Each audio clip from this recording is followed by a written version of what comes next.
Craving ako. Nagluto ako. Diba? Aba, syempre, gumamit ako ng itlog ng manok para malutong at masarap.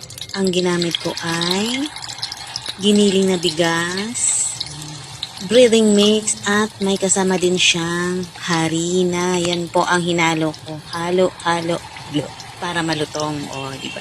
Ayan, yung ginamit kong mantika ay yung nilutuan ko kanina ng chicken fillet. O, diba? Ang ganda ng kulay. Orange na orange.